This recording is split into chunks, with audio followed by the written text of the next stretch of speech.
See, that's how we kick off every time. Every time. Yeah. Hey, everybody. Welcome to what I call the Talking Energy Show. And it's by Oilfield Tailgate. And then I always mention Faro Energy Services because they have their offices in the office OKC. So I thank them for their space. Introduce yourself. Let's go around the room. Oh, sure. I'm James Allen. I'm the owner of Synegy, Synegy. Synegy. Yeah, we dropped the R out of Synergy so we could trademark the word, because it turns out you can trademark a phrase or a made-up word. And we wanted a one-word pronounceable company name. So Synegy, which is we build automation equipment for the oil field, things like pump-off controllers, variable frequency drives. We automate saltwater disposals. But one of the interesting projects that we got caught up in during COVID was helping design the world's largest impact wrench. So we call it the Super Wrench. It's by a company, Merrick Wrench is the company. I'm wearing their logo right now. But it's a torque wrench or an impact wrench that produces 320,000 foot-pounds of torque. And its primary purpose right now is loosening end caps off of frac pumps. That's cool. Yeah. Okay, we'll get into that. Yep. Yes. Matt Laird, oil and gas veteran. So I'm just here. Well, Matt, you are a veteran, a legend, infamous in some circles. Very few. Yeah, well, very few circles. You've kept, luckily a lot of our shenanigans were before, cell phones and photographs and Amen. all that. We can just, we can tell stories and they're all allegedly. Right. Well, I've got Polaroids, so he'll never be president. You know what I'm saying? None of us. Thankfully, there's people out there with a heart for that kind of stuff. To run for office and to be a servant. I love being a servant, just not in the political realm. Absolutely. Yeah, that sounds terrible. Well, okay, so I always like to find out, how did you get into oil and gas? Where'd you grow up? So I grew up in Oklahoma. Okay. So it's kind of hard to not be in it. I went to OU, studied electrical engineering there. Got out of OU, went to work for Eaton Corporation, which is a worldwide manufacturer of stuff. And then in 2007, we started our company because we decided we wanted to automate, use the components that I was selling at Eaton to automate equipment. And so, again, being in Oklahoma, oil and gas is one of those first industries to tap into for automation for PLC, SCADA work, that kind of stuff, variable frequency drives. Our industry is usually utilizing the best and the brightest people, equipment, technology.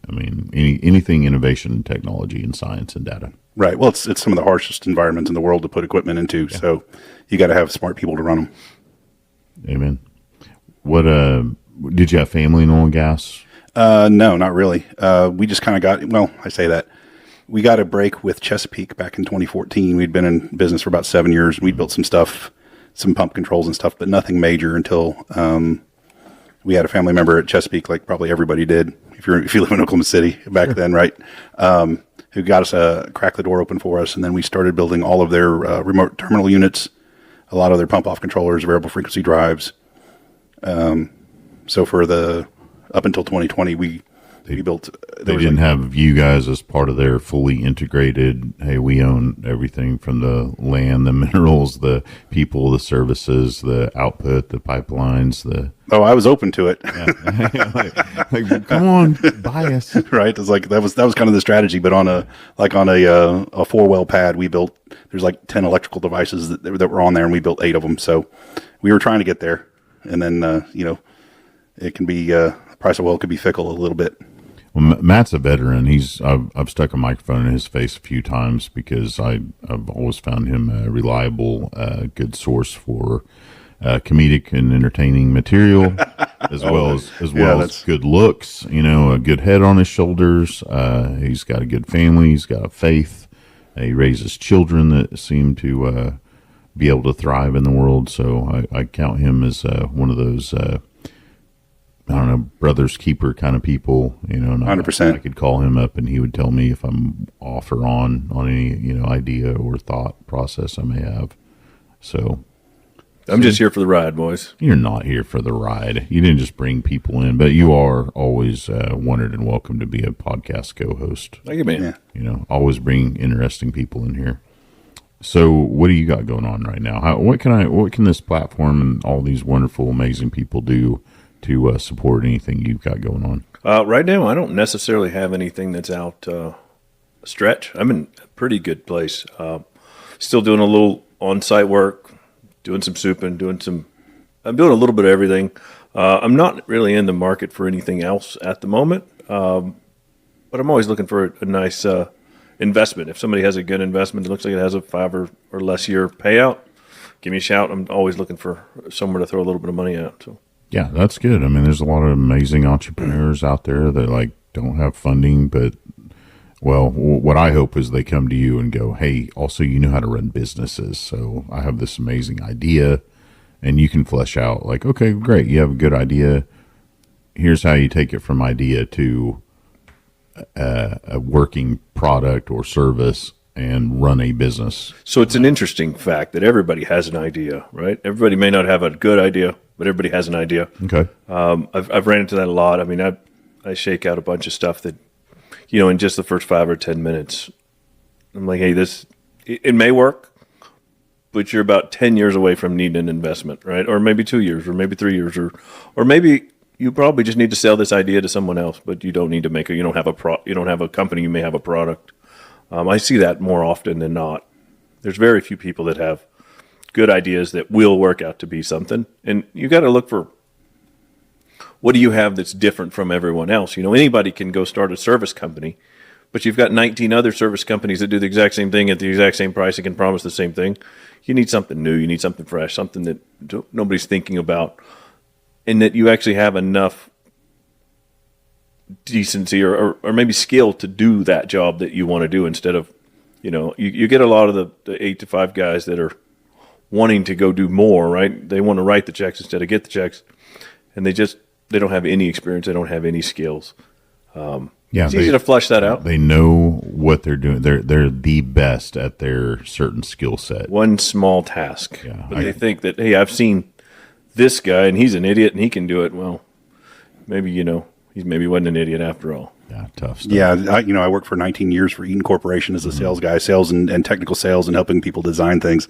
And if I sold something, I didn't have to worry about getting paid because Eaton had distributors that were 100-year-old companies that had sophisticated finance, right? So Eaton was going to get paid whether even if the distributor didn't. And so when I started my company, I kind of had that same mindset. And then turns out that as a small business, getting paid is like probably the most important thing because did you have to resort to like factoring and all that early on in oil and gas? Yeah, I've done that definitely, especially when you want to take on a giant. I'm not knocking. Hey, I'm not knocking. No, it has its place. Yeah, definitely. I mean, without factoring, we could have not done Chesapeake. Yeah, Chesapeake. Yeah, I mean, Chesapeake's 120 days, but every single service company on factoring, I guarantee. Yeah, absolutely. We had. I mean, we love the work from Chesapeake, and hey, once they start paying you the checks, I mean, they're coming in. Right. And then you can kind of ease off the factoring, but especially as a fledgling company, you have like net 30 with your vendors.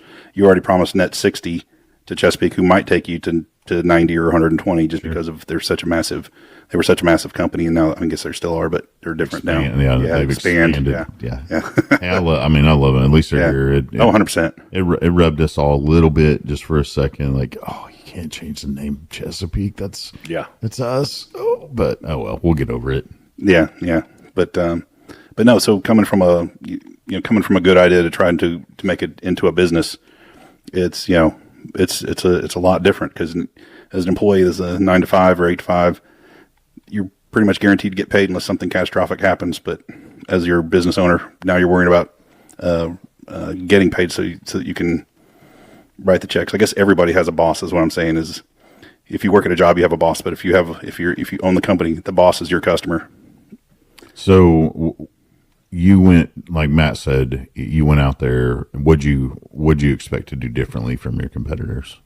So really one of the things that we brought into the oil field, into all industries, the cost of automation had come way down for certain over time. And so what we ended up bringing was just more feature set stuff that traditionally people paid higher prices for. We made that more affordable and came up with ways to make it more affordable. Was our primary goal. What do you think oil and gas is going to really start working harder on automating? Man, there's a There's so much, right? There's so much, yeah. So Obviously, anything to do with production. right. Well, here's where I see the opportunity today, especially. Well, if we can get over some of the supply chain issues, it's just still plaguing the automation industry. There's still chip shortages and that kind of stuff, even from It's 4 years because ago. It's not better. We all know it's because Radio Shack went away. 100%. Like, you know how everything has a jump the shark moment. I feel like in my lifetime when Radio Shack went away, there was a jump the shark moment because I couldn't go into Radio Shack anymore and open up all their drawers and pull out all the little pieces and see what works with what, and basically, build my thing out in Radio Shack on the floor, crisscross applesauce. Right. Because I can look at all those parts online, at some like factory from China or whatever. We're getting all this stuff, but once you like have them in your hand, the block's kind of like, oh wait, let me go over to this drawer and find this dial and this switch and this wire. All of a sudden I've got a whole thing built out in Radio Shack. I'm like, oh. And then you find out you can't afford it. Yeah, I couldn't. At least you built it. But I didn't take it apart either. I just left them for them to figure out what that was. Yeah. We were all there at one point. There's probably some Right. there's probably some patents written because I just left a thing put together in Radio Shack. I didn't have the money to build a patent either. But yeah, so where I see the opportunities today, one of them is actually smaller producers that maybe think that they can't afford the automation, or more importantly, the SCADA, the data acquisition of how their wells are doing and are they running? Do they need, because you may have a pumper going around, and as soon as he leaves the well, that well may go down. Yeah. And the cost of that has dropped significantly in the last 5 years. There's lots of newer entrants, so. I forget how many operators we have in Oklahoma. Somewhere around 2,000, right? Yeah, I think that's we're right. still floating on that. I mean, I could go back through Corporation Commission, but we're about 2,000 operators, Right. which means that 90% of our operators are small. Right. They might have one tank battery out there. They might have 15. I mean, it runs the gambit, but Right, but the cellular coverage has become way more affordable, way better, higher we have bandwidth. we have Starlink. We have Starlink too. Yeah, so all that has changed in the last 5 years, and it's way more affordable for smaller companies to automate and to monitor. I'm still. I mean, I have this ideal. Do you ever have like the ideal web? The ideal site. Like, we need a Starlink out there. We need a. If it's trap gas and there's a flare, I really want all gas to never ever hit the flare stack. I want a little Bitcoin mine out there. Yeah. I still want a pipeline, but I want automation and AI to know when to turn that gas to the pipeline, depending on gas prices that day, or start, firing up that Bitcoin miner. Yep. And pulling that down. I follow Matt on Twitter because he's like me on there. I think you and I both like if it's for hate mail in our Twitter feed. I think Still get them. I know. But at least we are a little bit more focused in our age and wisdom on energy education. Even though it's a difficult task, there are definitely people out there that have no idea what we do, and they have been misinformed, if you will. I've definitely got a lot of people that, we're destroying the earth and we're going to have to live on Mars, I think, if we keep drilling. I get a lot of that. Well, the only way to live on Mars is if we have oil and gas supplying that life. I agree. They getting to Mars with their moms really ate a lot of Tylenol. That's all I can say. Yeah, Right. in the Tylenol, in the news. Speaking in the news, so we saw Trump, get up on the world stage and say, "Hey, I'm getting rid of all this, green energy stuff. That was big. We're out. That was big. That's big time." Yeah. The only thing I ever, because you and I both know, when the politicians are claiming energy independence, it bothers me, and I'm sure it does you too, because we want energy independence, Yes. but that is a way different monster than they, let the world understand. Like, okay, well, we can drill a whole lot of oil and a whole lot of gas, but true energy independence is we are net exporters of all of our energy sources. I mean, Everything. and we're not doing that. I mean, we don't have the capacity. We don't have enough refineries. We don't refine what we drill for here. I saw it was like 8% of the U.S. crude is refined on land. Yeah, I mean, It's insane. we're sending so much of our own resources overseas to be refined, and then shipping it back for us to use. And the product, I mean, oil and gas, products also make plastics and Sure. a zillion other things. And that's all being outsourced and then coming back to us. So I've never seen the carbon footprint of moving a tanker across the ocean, but it seems like it's quite a bit to do it twice for no reason. and then we're doing the whole, and now we're into and hey, our industry, like no other, is really good about like, oh man, you've got some green initiative. What's it called again? Carbon capture. Yeah. Does it make money? $1 trillion industry. We'll work that. We will make sure that we get money off of there. Yeah.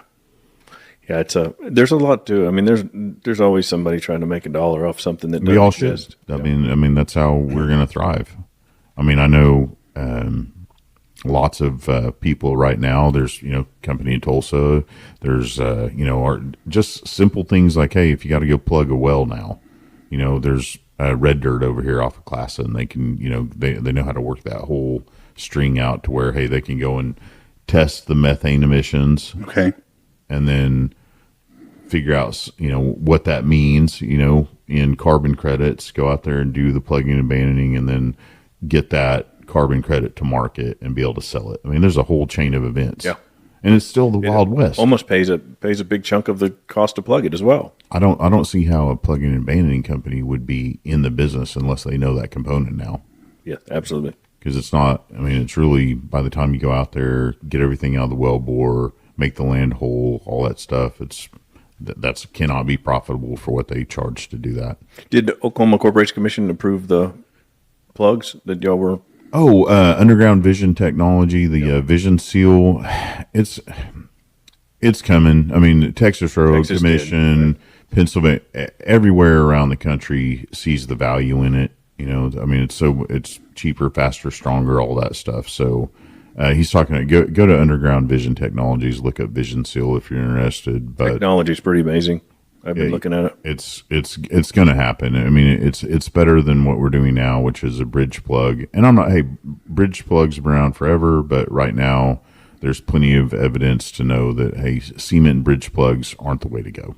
Yep. We're having terrible results with cement bridge plugs for long-term plugging and abandoning and methane emissions. But I hope that all works out. I'm loving the possibilities, but I still am #save the wells. Yeah, any you can for sure. Right. Yeah, I mean we have so many opportunities to utilize automation, see what we can do with those well borers, and heck, we can run. I mean nowadays you can run a whole program to go out and put new casing or patches in, fix up that well bore, and do something else with it. We don't know what. No, absolutely. So I guess the cost of going back is once it's plugged and it's not there, right? Yeah. So and hey, if you can he prevent knows. that, yeah. He can go out to probably any site right now and go like, yeah, this isn't worth touching for anything, get rid of it. But Well, you figure when you're drilling a horizontal well, majority of your cost is going to be in the vertical section. The curve and lateral's the cheap part, right? It's the cased intermediate, the cased surface, the cement, and all of the dollars it takes to get to that TVD. Once you get in that zone, if you're in a Springer or you're in a Woodford, the lateral's cheap. Everything above it's expensive. But if you can already get a well that has drilled to zone or close to zone, if you can pull the pipe and recase it and drill horizontal, you're saving a ton of money. Millions on some wells. the pads there, the infrastructure on surfaces there, the roads, the power, The permit. the permit, Right. Sometimes that's all the the best. deals with the land. I mean, it seems crazy not to go back to every single well bore out there in the United States and see if there's, at this point with our amazing engineering skills, there's got to be a way to save a crap ton of them. I mean, I think right now that McGill report that came out of Canada, but there's 8 million well bores across the United States that they consider, ready to be plugged and abandoned. 8 million? 8 million. That's a lot. That's a big number. It's a big number. I never imagined it was even close to that. Well, I mean, because you see, I mean, we try to keep our eyesores, close to the chest, right?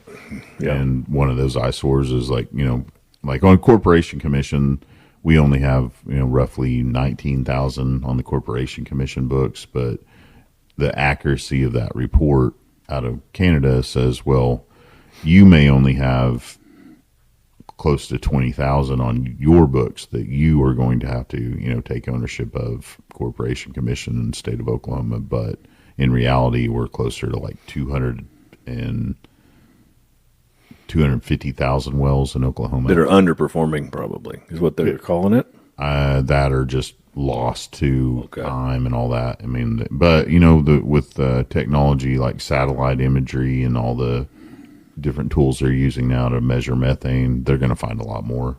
Yeah, sure. The best part about the old wells is that they take up about a 6-inch circle, and they don't have an 80-foot tall tower sticking up, like your windmills got. Yeah, our industry found a way to put a straw in the ground and Yeah. take energy out. And I hope you are too. I was not. It was not on my radar, but I'm actually excited for the geothermal stuff. I think that's pretty cool. Yeah. I mean, it takes our skill sets.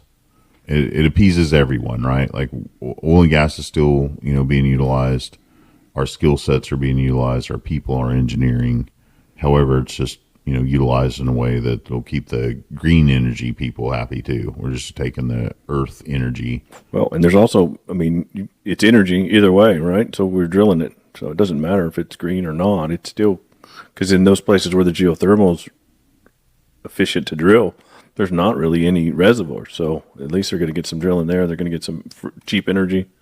And then also the lithium drilling. So they're starting to drill for lithium. That's kind of cool. It is cool. And helium, hydrogen. I mean, we got the chops to do everything. Yeah. Whatever it is, if it's in the ground, we'll go get it. I just want to, okay, so automation, let's get back to that. Well, sure. Because I can't think of anything that doesn't need to be automated right now. I'd like all my life to be automated. I'm waiting for my AI bot to take over. I can't even get my calendar to automate, much less anything else. Well, that's Right. why. Okay, so all oil and gas engineers, they have the nick of the tism, Tylenol. and it's fascinating. Like they're so amazing at so many things, but all of a sudden, like buttons and things need to be, worked, and the computer needs to work, and it's like they get near anything that's a computer, and all of a sudden it just starts fizzling. Yeah, absolutely. Right. Well, so kind of the most important things to have if you're talking about upstream production or pipeline, whatever, midstream, is to is to have a plan in place. And so a lot of times we introduce a drop in the buckets. We'll have for lower cost ways to do it is start with some monitoring and SCADA and a little bit of control, but make it an expandable system so that you can say, well, today we're going to do this, out of OpEx, and then tomorrow we'll add this and this and this, and just kind of build it out over time so you can do it out of OpEx instead of a big CapEx expenditure. And then we do offer leasing on some equipment if it's strictly an OpEx play. If you're not sure about the timeline, if you're only going to be there a couple 3 years, or think you're going to spin it off, or whatever, we do offer those kinds of things. But it's come down to a plan and then figure out how we're going to, how much do you want to monitor? What's the critical things you want to see today? What are you seeing the most asked for right now? With pump off control specifically, we're looking for operation and tubing and casing pressures and a couple of shutdowns, right? So that if your pumper comes by and checks on it today and he leaves and 5 minutes later, the well shuts down. Well, that's 24 hours of production you've kind of lost forever till he comes back around. If he's coming daily. Yeah, if he's coming daily, right? So we start there on certain things. It depends on the level of sophistication of the customer too, because we do stuff for larger companies that have 50 engineers. They have more engineers than I've got people assembling stuff. So they'll have people monitoring and designing all those kind of stuff. And we do build for that. We contract manufacture for that. But when we take that skill set and kind of scale it down for smaller operators to try to get them on that path to automation.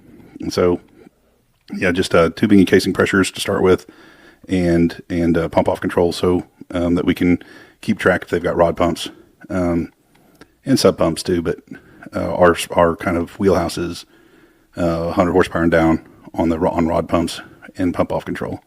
And so, but starting with a plan, and so we can start with even if you don't have a big SCADA system that's constantly collecting, we offer the price has dropped as I mentioned earlier, to A lot of equipment has built-in web servers. So if you just have a cell phone connection or Starlink connection, you can actually dial into that and just kind of manually ping all your wells daily, which is, as you build up a system, as you start to see the value, start to collect some of the rewards from it, then we can put it into a SCADA. You take that same equipment, put it into a SCADA equipment so that you can have constant monitoring versus a daily check-in. But there's all kinds of different things that we can do there. What are you seeing? What do you think if you could go out to these guys, like what's going to give them their biggest return on their investment? Same. So what size operators? Yeah, that's true. Like, say 5 or 6 pads. Yeah. I mean, say I have 5 or 6 pads and say each one of those pads is giving me 20 barrels a day. Okay. The small operator, 20 barrels a day. The first thing I would do is if they're on rod pump and they're not using variable frequency drives on their rod pumps, that's a no-brainer. You put that out there, and that's an instant 10 to 20% return on your energy cost. Okay. So that helps pay for itself right away. And then it's like, okay, now I've got a little bit of smarts out there. And I've got an enclosure and all that. So I can start adding drops to the bucket. Now I want to start monitoring a few things, but right off the bat, just the energy savings and the reduction. And you can adjust all of the settings as well. And hey, you need to increase here, decrease here. Right. So typically what we see when we put something across a rod pump, instead of being, on 2 hours, off an hour kind of thing, we slow it down to where it's 2/3 of that speed. Mm-hmm. And so you actually get better water separation. So you actually are usually pulling less water and more oil because you give the oil time to separate. A lot less mechanical stress on your system because you're turning the pump slower.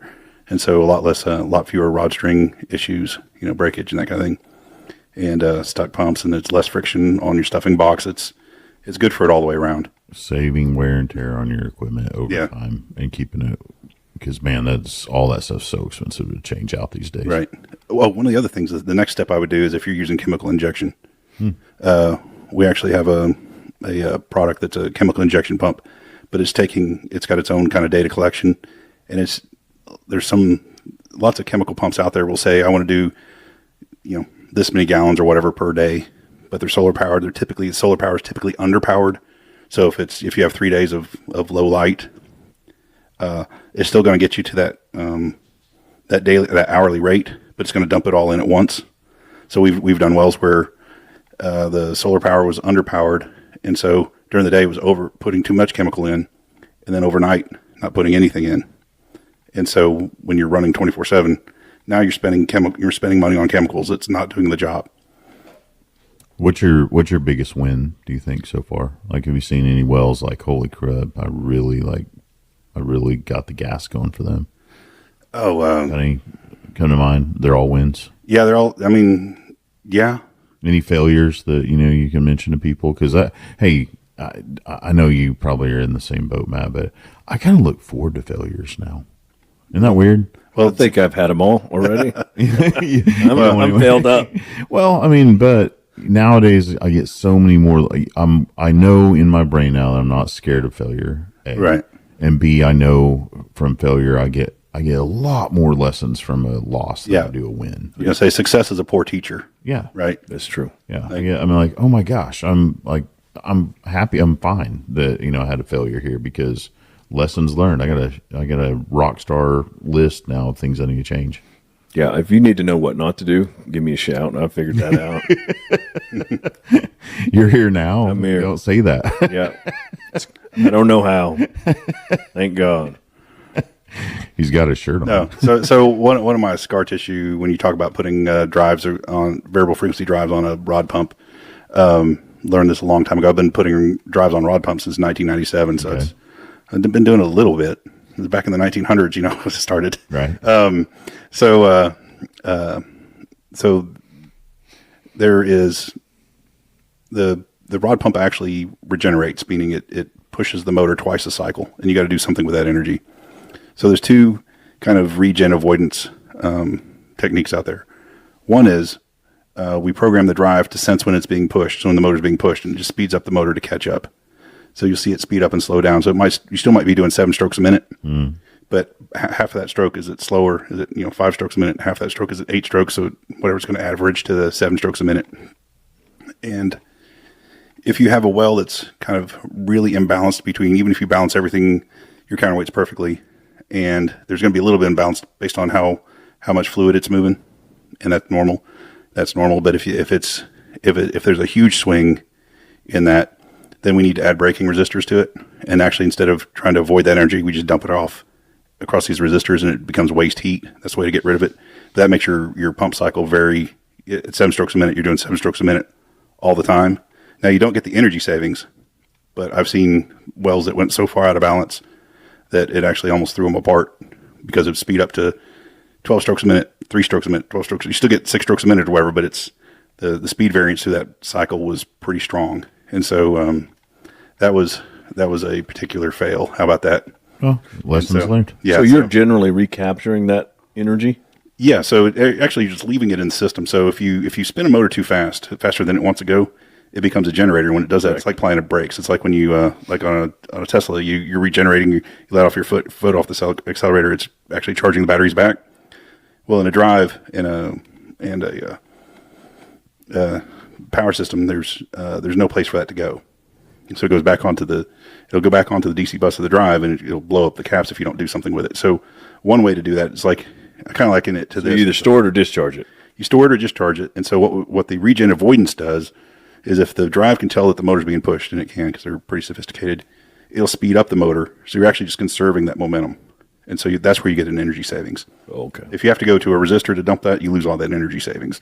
But you gain the ability to run at a slower speed. So there's some advantages to it, even with a resistor. But the energy savings is 15 to 25%. Wow. Of using that regen avoidance scheme. Yeah, if you sling a rod out of it, and it probably costs more than that. It does. But you don't have to start there. We can monitor that and we'll know kind of before we. This is way out there in the weeds, but with everybody adding this to their sites, and there is quite a component to long-term, mechanical, help, if you will, to keep stuff better. I don't know, from failing. Is there any insurance component to this where it's bringing people's premiums down? Or have they even looked at that? I don't know that anybody's looked at that. It's actually I mean, it could. It's something to Right. talk to them about. Like, hey, by the way, all this equipment's insured out here, and you expect it to fail at some point, and they might have insurance on that failure. But now it's hey, now that we're going to get 20% better lifespan out of this equipment. What's that look like on you not replacing this if we have a catastrophic failure? If that's insured, can we get a little, help? right. I don't know that anybody's looked at that. I do know that some of the power companies, because they're running out of transmission space, will. I know PSO had a program for several years. I don't know if they still do it out in eastern Oklahoma, but they'll have a program where they actually pay you to put a variable frequency drive on. Because whatever the other advantage of a VFD on any type of even transfer pumps or anything like that is when you first start a pump across the line, it's kind of like meaning without a just on off without any kind of speed control, like a variable frequency drive. It's kind of like just flooring the gas pedal on your car and just shifting in a drive. And so for the power company to keep that ability, that power kind of spinning there in reserve, they call it spinning reserve. It costs them money, and so they'll pay you. Usually a rebate in rebate form. Would it help those sites to maybe for you and your equipment out there to have like a best system on site to where you could have all that clean amperage, like, hey, the power company's charging these batteries with AC, but then you turn it into DC power from the best system to run all that stuff, but that way you have that instant on clean current Right. on amperage. Very possibly, yeah. Battery. Yeah, no, I hadn't really thought about that. A lot of the stuff we do is just across the line, but Yeah. that's a segment of the technology that's come a long ways. The battery technology's come a long ways in the last 5 years. The super wrench Yep. that we're building, the impact wrench that is 320,000 foot-pounds of torque. What's lot. the? It's all electric vehicle. It's on an electric vehicle motor. Is what's I running. wondered if it was like a Tesla pack or something Yeah. like that running it. Yeah, it's similar to a Tesla pack. It's a higher voltage, but just because we have to manipulate this 1,700 pound wrench into place, and so we needed something lightweight. So that means you step up the voltage. Tesla's run on like 120 to 150 volts. This is 400 volts DC, and You got some cool videos using it. I do. Might edit it in the back of this video. You edit guys, this? you guys really think that I'm good at this stuff, huh? You look good doing it. Yeah. But if anybody wants to see the Super Wrench, it's going to be at the Oil and Gas Show, October 9th. There you go. Hey, yo, we got to shout out to the OERB and SOAR and the Petroleum Alliance. Make sure you guys put that on your calendar if you are not planning on attending yet. Just please get out to the Oklahoma Oil and Gas Expo. Absolutely. And so the Merrick wrench, we're going to have two of them out there. One's on a track hoe, which is kind of our prototype. We spent 5 years kind of getting to the right spot. But more recently, we found that putting it on its own set of tracks and having a hydraulic manipulator to get it up into place, say, on a frac pump to get the end caps off. What was it like testing it to failure? We've broken some. Oh, yeah. That's what you're supposed to do. He's all smiling. Yes. He's like, I love breaking stuff, engineer. Yeah. The breaking part is the best video yet. Right. So we had some of the end points are made out of, some of the points were made out of 4140 steel, which is pretty hard. And we broke those. And then on a stuck end cap, just sitting there pounding it, tick, tick, tick, tick, tick, tick, tick. Pretty impressive. Actually, to watch the video is kind of unimpressive till you realize what broke inside and how strong it is. So then we started making everything out of S7 steel, which is an even harder steel. And we actually had the socket has a 4.5-inch drive. Like your Milwaukee or DeWalt might have a 1/2-inch drive. This one has a 4.5-inch drive. Anyway, it popped out of the socket a little bit and just twisted that steel off like it was nothing. But we've got all that worked out. That's part of the prototyping processes and getting we got real world work, right? So What would you say the most powerful retail impact you can buy is right now. pounds? retail. Harbor Freight. Harbor Freight's got a good piece. So you can get an Ingersoll Rand 595, which has a 2.5-inch drive that's allegedly good for 50,000 foot-pounds. Oh, I didn't know that. 50,000 foot. But when you go to actually test them, they're like 32,000. Wow. That's actually how this thing got started. How dare they? So Merrick Tool is another company, sister company of Merrick Wrench. They were making these tools to pull out studs and pull off different end caps and stuff, and they literally just couldn't get enough power, so they decided to build their own wrench. And what does yours put out right now? 320,000 foot-pounds of torque. Not bad.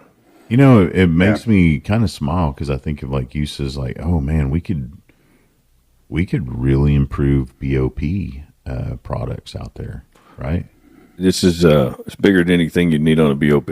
Right now. Huge. But what if we do that drilling on Mars that you were talking about? We're going. Right. See? Well, it's a great big world and only getting bigger, right? And everything's bolted together. Yeah. So the other thing that we're working on too, this is the next step from that is all you have to do, Matt, is come up with, well, now that I have this tool, what do I want to bolt together? Find a bigger nut. Yeah. I'm just saying, like, let's start bolting things together that deserve this wrench. right. Absolutely. That was actually his nickname in college was Matt Big Nuts Laird, but Oh, I thought it was the wrench. That was. Yeah. they were a set. They came as a set. If you all would like, I mean, I constantly ask all of you to roast me on this show, but you're welcome to tag Matt and give him a little piece of that as well. I'm good with whatever. And give him a new nickname. I don't know what that might be. I can only come up with so much. So I'm asking for your guidance. And Yeah, but don't roast me. I'm a delicate flower who can wither it. I see that in least. you. Yeah, Yeah. the delicate flower. Well, I've seen this wrench, and it is insane, to say the least. So you see the 6-inch caps on the end of a frac pump. Just those guys are taking hammers and wrenches and it's torches, awful. and this thing literally just slides in and breaks it. It's insane. So they're actually finding old scrap frac pumps in the back of the yard looking for something it can't break. Yeah, that is true. So far, That'll be fun. I mean, I was down in, you mentioned I am in Midland or Odessa or Permian a lot, and I got to go to the big Halliburton yard there. oh, they have stuff. They have a ginormous field of all of the stuff that they're probably not going to use again. You know, it's the Halliburton graveyard. But how fun would that be? Oh yeah, that'd be the ultimate test bed for it, right? Yeah, let's take that Roll out there with the tracks. It has remote control, so we can just kind of walk behind it. It doesn't go very fast; it goes like 1 mile an hour. You have it's a robot wrench. So it's on its own tracks. We went from the Traco, but the Traco was Not the same as the robot wrench. Johnny Right. number 5. no. Well, the Traco, it depends on your ability as a Traco operator to try to manipulate these I'm things. certified, yeah. Right. Yeah, everybody on site's certified, right? And so, but yeah, this thing is like you just roll it out. Like I said, it doesn't go very fast. You can line up next to the truck. I like that he's Thumbs already up, like, yeah. oh, and it's got my remote control. Oh yeah. If you can work an Xbox on You it, hook this thing up to an Atari controller, I'm going. Atari controller. Wake up, Rumpelstiltskin. Yeah, He's got one joystick and a single button. That's all I need. I was thinking like VR glasses. We could do this underwater. I mean, Oh, Mineral oil. I can do it. I mean, Right. that's what we need to like. We've got to be able to put it on. We need bigger drones so we can do this in the sky. there you go. That's actually, man, the recoil on that. Yeah. You got to have something to. You got to have something. It broke loose. And, guess what? We are on Mars. We just launched this, drone to Mars with that one click. Right, Get right. it. But the frac pump is the most accessible market for this. Sure. Chemical reactors, like at refineries and nuclear reactors, the containment units, and those kinds of things. Those things got to be unbolted and checked on every so often. And having two guys hit it with 30-pound sledges for 2 hours before the first nut releases. Are you going to put it on? Hey, you know how I have my attachments for my drills and wrenches, and one of them is that big long. Oh yeah, the big long, the bendy thing. The bendy thing. Yeah, you just got to have somebody You got to have somebody willing to hold it, keep it in place. But sure. That's a new project for me. I'm going to be holding the bendy thing. The biggest problem he has right now is that lithium-ion battery might catch fire. That is true. I have that solution locked up for you. That's not a problem. Well, I can't stop a battery from getting spicy. I can't. That's but and you can honestly, keep it from- it's not a great battery technology. There's so many battery technologies that will probably replace lithium-ion batteries in the future, but Yeah. the lithium contingency is dug in. Right. The whole globe is lithium happy. There's a whole lot of players, so I'm going to have that lithium-ion battery fire solution component of my arsenal ready and available for a long time because they're not going away. I mean, even in my backpack, I'm a walking hydrogen bomb with my 25, lithium-ion batteries. And there's another one, Right. 2, 3. Just in this room, physically on Right. my eyeballs, I can count 20 of them. So if we wanted to put that on the super wrench, what does that look like? Because it's basically, you think about it as a Tesla pack, if you will. I would probably, I'll take a look at it, but I would probably just have, something, keep it simple, stupid, like we just have a fire tab. Okay. Like, if this gets hot, which a, thermal runaway event will induce as heat, Right. then that, tab just, explodes, and then we just deluge that whole battery compartment with thermal stop. Okay. And that way it just encases it, because the thermal stop stops the chemical reaction of thermal runaway. Right. What did you say it drops the temperature from 1700 down to? Well, thermal runaway, yeah, I mean, it's crazy, but yeah, the main component of it is it stops the thermal runaway event, and the reason it does that is because it's somewhere, as soon as that thermal runaway starts, there's going to be a mechanical failure in the case of that, of that battery pack. Right. And that's where that gets, when you deluge it, it will get into those cracks and crevices of that battery that are, reacting to each other. And Christelle, the chemist who came up with that, I mean, she's had to dumb it down for me every time I talk to her about it. But she's just like, all I'm doing is, my stuff's getting in between, the two players that are causing the chaos and stopping the chaos. That's all. She's like, I get in between the chaos and stop it. So it's like when guys finally jump into a women's fight and we, like, okay, that's enough. I'm just kidding. Like, don't be mad at me. I'm just making up funny jokes on the fly. Yeah, so that's all it is. So yeah, I don't see a problem with. I mean, we're doing forklifts now, like.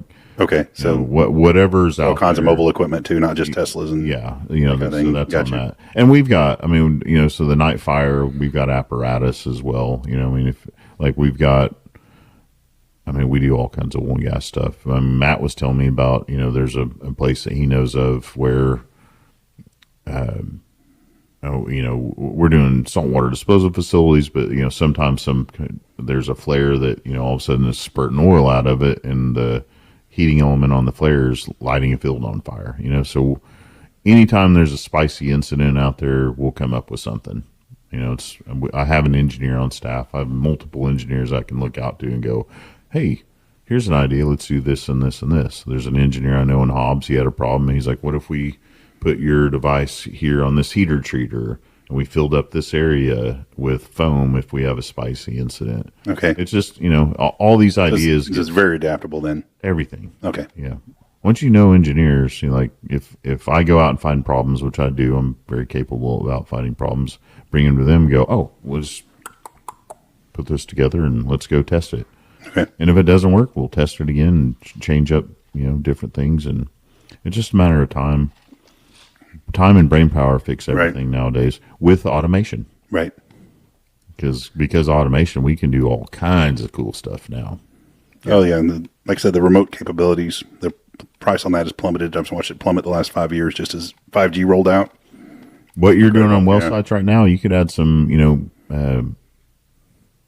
temperature gauges, if you will, too. Oh, yeah. Yeah. Real easy. Add some components to where, hey, by the way, if this gets to this temperature, it means something's probably on fire. We could add our fire suppression out there. All your customers are my potential customers. That's true. We can collaborate. Okay. Sounds good. Same, vice versa. Like, hey, if you need fire suppression, you probably need automation. What about Quad-O? Has that affected you? All the Quad-O stuff coming down affected you to where people are wanting more automation to look at methane emissions or anything like that? I haven't seen much of that, but because I still don't know if there's going to be any teeth behind Quad-O anymore either. Yeah, I haven't seen much since the new administration seems to be dumbing it down a little bit, at least slowing it down. Maybe. Yeah, I mean, maybe it's out there, but we're not going to add any teeth to it. I don't know. I'm curious.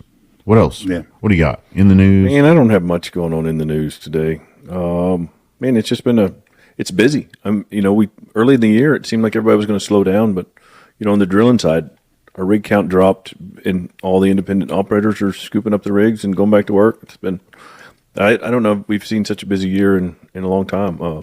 Rig count's not crazy, but look at our production rates.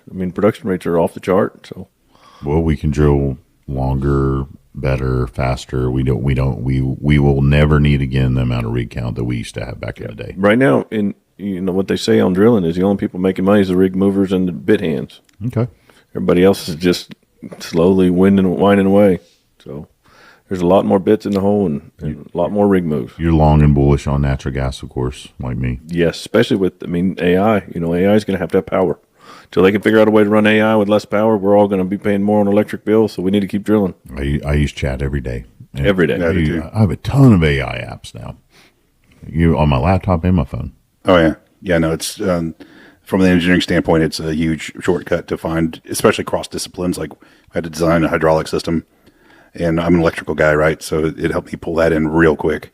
But yeah, I saw a statistic that said if they could build out all the AI that they currently kind of have planned, it would use like 97% of our current electrical grid to do so. So that's the bottleneck. So I really hope that we can show all the data center people like how to microgrid all of that and use every single, again, going back to save the wells, like all that natural gas is out there. You can feed power lines from pad to pad to pad to pad. You don't have to do anything but set up a generator on pad now and pump out as much energy as that particular pad will, give you. Right. The generators nowadays, you don't have to scrub that gas at all. It's no. Whatever you got out of the wellhead. We helped a company that puts out crypto miners in Connexes. Yeah. And I was surprised. Was it Adam Oltorf's company or Codex? Okay. I've seen them too. Codex, yeah. There's a few out there now. Yeah. So that, crypto's always an interesting bet, but it's just another platform to utilize the energy that's out there. Sure. But now that data centers are needed, okay, well, the computers inside that Connex box aren't, crypto miners anymore. They're a data center. Right. That's exactly right. You remember back in 2000, whatever you want. What was it, 2017, we had the largest data center in Oklahoma running, and it was all Bitcoins, and nobody even knew what Bitcoin was. They came out to arrest us one time trying to figure out if we were cooking meth or what we were doing, using all that energy inside of a little building. So it was an interesting We're nerds. day. We're actually making underground money. Yeah. It's fake internet money. That fake internet money gets you in trouble faster than methamphetamine, though. That's actually right. I kicked myself. A guy from Chesapeake, we mentioned again, I mean, this had to have been a decade ago or more. And he came to me. We were taking our wives out to go eat a nice dinner, and he goes, "Hey, let me tell you about this thing, Matt. It's called Bitcoin.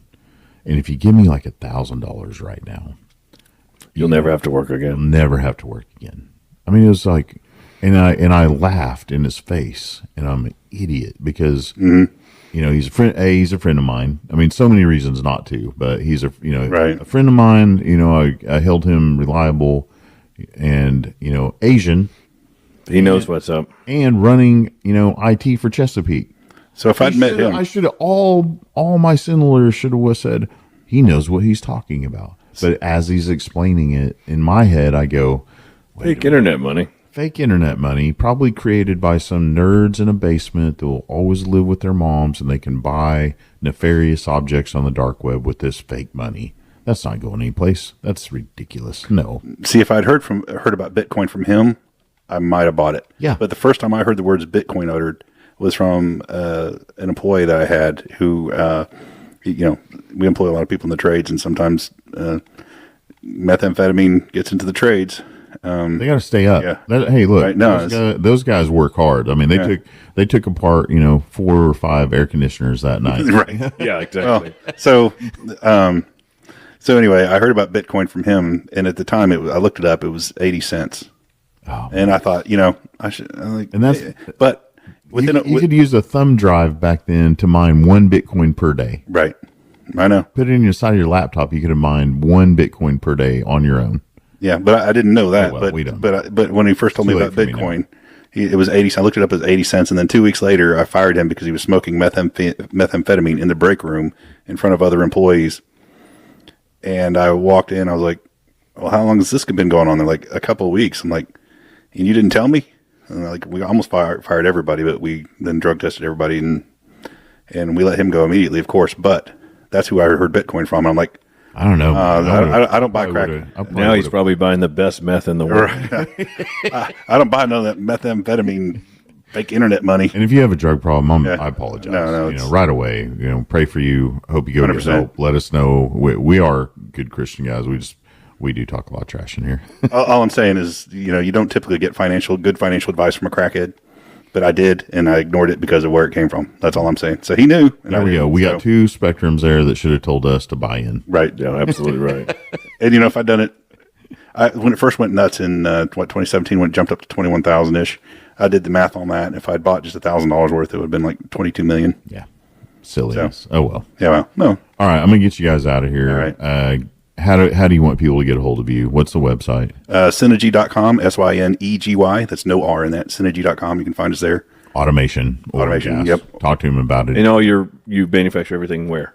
Here in Oklahoma City, we have 19,000 square feet at I-40 and Meridian. How many employees do you have? 13. Are you hiring? For the right skill set, maybe. Okay. We don't have any job openings, but I'm always looking for good people. There we go. And then Merrick Wrench, Super Wrench, will be at the Oil and Gas Show October 9th. Synergy going to be there also, or just Merritt? We'll be in the Merrick booth with them. It's Very co-branded. Co-branded. Yes.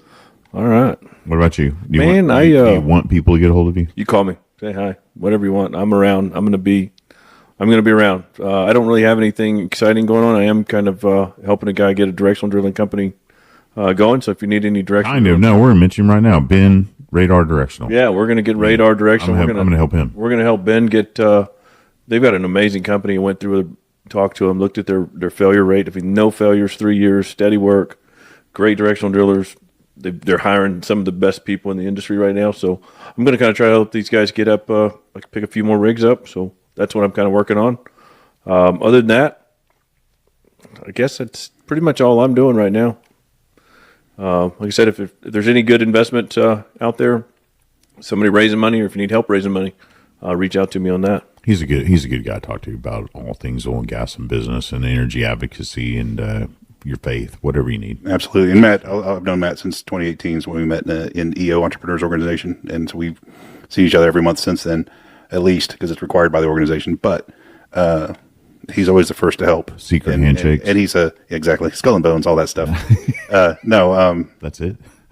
Matt, Doing the rest under the table, you can't see it. Shaka. if Matt doesn't know somebody, he'll find somebody to connect you to that person. Isn't that He's fun? an awesome connector. It's so much fun. That's it's still to this day and it will continue the rest of my life, is just putting two people together and seeing them thrive because of something like that. You know, like they came up with something that they were able to do together. Absolutely. You don't even need anything out of it, right? Just the connection's good enough. So it's you absolute meet a lot of people and they want your hand out. You know, I'm going to help you, but what can you do for me? Yeah, we don't care. We're all good. We've all made it. Yeah, I want to see other people thrive, and man, I'm endlessly fascinated by that gift that God gives me to be able to connect to people. Oh, anybody in the Oklahoma City area, if you have kids in the Cassidy School District, give me a shout. We're trying to get our kids in there. That's kind of our passion right now, is to get our kids into Cassidy School. So seems to be about a 30-person waiting list to get in. So let me know. We'll figure it out. Yeah. Insights into Cassidy for his amazing children, all brainiacs like this engineer sitting across from me. All right, guys, thank you so much for coming in. Thank you. He knows this, but anytime you find somebody interesting that you think that they need a platform to talk about what they do, call me and come help me interview them so they have that warm friendship thing going on like Matt brought you in. Absolutely. Because it would have been awkward if you just would have come in by yourself and I made you hold my hand the whole time. Oh, that was an option? Yeah. I've been playing footsie with him this whole time. Should have led with that one. I have 3 bare feet underneath here. That's one name we could utilize on the next podcast. That's not a foot. 3 bare feet. Okay, I'm getting out of here. All right. Take care. All right. Thanks for watching. everybody. God bless you. Hold on. I'm going to make sure it's the middle camera as we say goodbye. All right. There we go. Bye-bye. Bye. Love you guys. Fire up the grill, turn the speakers up loud. Red dirt boots stomping in the crowd. Stories roll out like a pump jack line.